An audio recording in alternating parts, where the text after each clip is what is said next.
Vamos começar com uma ideia um pouco diferente. E se a confissão não fosse um tribunal, mas sim um pronto-socorro para a alma? Um remédio poderoso, um tratamento de cura mesmo. É exatamente por aí que a gente vai caminhar hoje, entendendo a confissão como esse ato profundo de cura espiritual. E olha que interessante. A própria igreja usa essa palavra remédio salutar, mas como qualquer remédio, ele só funciona se a gente tomar direito, né? E para isso, existem duas condições que são essenciais. A primeira, repudiar os pecados, ou seja, rejeitar de verdade aquilo que foi feito. E a segunda, ter um propósito firme de se emendar, de mudar a rota e se voltar para Deus. Não é só um lamento, é uma decisão. Bom, e essa jornada de cura tem um mapa, sabe? Um caminho com 5 passos bem claros. Para que a cura aconteça de verdade, a gente passa pelo exame de consciência, depois o arrependimento, o firme propósito, a confissão em si e, por fim, a penitência. E nesta nossa conversa a gente vai mergulhar fundo no primeiro e mais importante desses passos, o exame de consciência. Ele é a base, o alicerce de todo o resto. Então vamos para a parte prática. Fazer um bom exame de consciência é como um médico que precisa entender bem a ferida antes de tratar. É preciso olhar para dentro com honestidade, com coragem, não para se afundar na culpa, de jeito nenhum, mas para entender a raiz do problema e poder aplicar o remédio certo. E esse diagnóstico tem duas partes que são cruciais, viu? A primeira é a gravidade. Qual o peso desse pecado? Ele é mortal, ou seja, tão grave que quebra a nossa amizade com Deus, ou ele é venial, que só machuca essa amizade? E a segunda parte é a anatomia do pecado. A espécie, que é basicamente dar o nome certo para ele, e o número, quantas vezes aconteceu. É aqui que a gente decreta o fim das confissões genéricas. E aqui fica muito claro por que ser específico é tão importante. Como o Frei Gilson explica, dizer pequei contra a castidade é vago demais. Isso pode ser um pensamento ruim, pode ser um adultério, fica no ar. Agora, quando se diz vi pornografia várias vezes por semana, o padre consegue dar o conselho certo, a penitência certa. É como acender a luz para enxergar o inimigo e poder lutar contra ele. Certo, então vamos começar o nosso exame guiado. A nossa bússola vai ser os 10 mandamentos. E a gente vai começar por aqueles que falam da nossa relação direta com Deus e também com as pessoas mais próximas, a nossa família. Para cada mandamento, a gente vai seguir essa estrutura aqui, bem simples. A primeira coluna identifica o tipo do pecado. A segunda mostra como ele costuma aparecer no nosso dia a dia, às vezes de um jeito bem sutil. E a terceira aponta o caminho de volta, a virtude que a gente precisa buscar para sair dessa.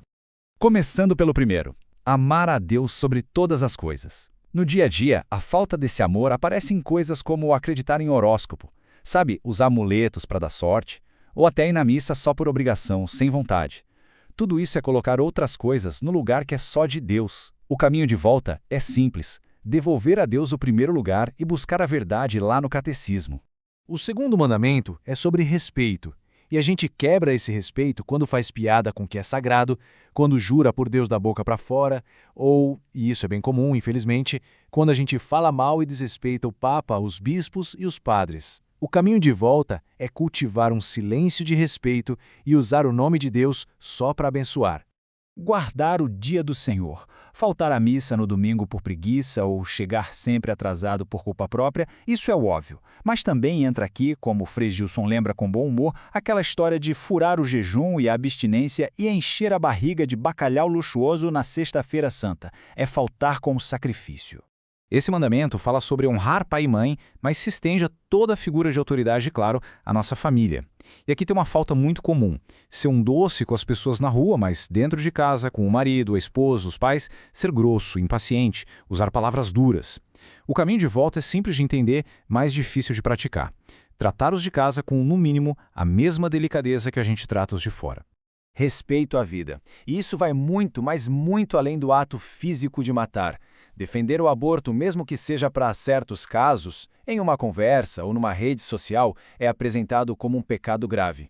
Mas também é pecado alimentar raiva no trânsito, guardar rancor por anos, se recusar a perdoar ou até mesmo destruir o próprio corpo com vícios e excessos. Muito bem, agora a gente vai para a segunda parte do nosso exame. Vamos olhar para os mandamentos que cuidam das nossas relações com os outros e também do cuidado que devemos ter com a gente mesmo, em relação à pureza, à justiça e à verdade. Aqui o assunto é a pureza de corpo e de coração.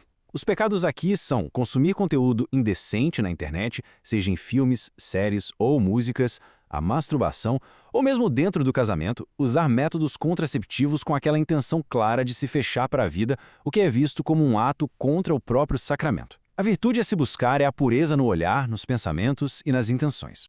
Justiça e desapego. Roubar não é só pegar o que não é nosso, né? Sonegar imposto é roubo, não pagar um salário justo é roubo e, de um jeito bem moderno, roubar tempo no trabalho com procrastinação, rolando o feed de rede social sem parar, isso também é. Afinal, a gente está sendo pago por aquele tempo. O caminho de volta é ser honesto e trabalhador em tudo. O 8º mandamento é o da verdade. Mentir, claro, é a forma mais direta. Mas tem coisas mais sutis e que fazem um estrago enorme, como gostar de ouvir uma fofoca, ter a língua afiada para criticar os outros e, o pior, espalhar boatos, coisas que a gente nem sabe se são verdade e que podem acabar com a reputação de uma pessoa. A virtude aqui é a prudência ao falar e o amor pela verdade. Certo, o diagnóstico está feito. Mas e agora? O objetivo do exame de consciência nunca é paralisar a gente na culpa. Ficar só olhando para o passado e se lamentando não adianta nada. O verdadeiro objetivo é aprender com os erros para que eles nos deem um impulso para uma mudança de vida real, concreta. Então, como é que a gente paga essa dívida de amor que o pecado gera com Deus? Não é só com tristeza, não. A gente paga com lágrimas e com obras. Ou seja, um arrependimento que vem do coração e que transborda em atitudes práticas e, o mais importante, em propósitos específicos para não cair de novo. E essa imagem de São José Maria Escrivá é simplesmente perfeita. Nossos propósitos não podem ser como fogos de artifício, um brilho rápido, uma emoção do momento e depois nada. A recomendação é muito clara. Faça poucos propósitos, 1, talvez 2, mas que sejam concretos, que sejam possíveis de cumprir com a ajuda de Deus. E é com isso que a gente termina.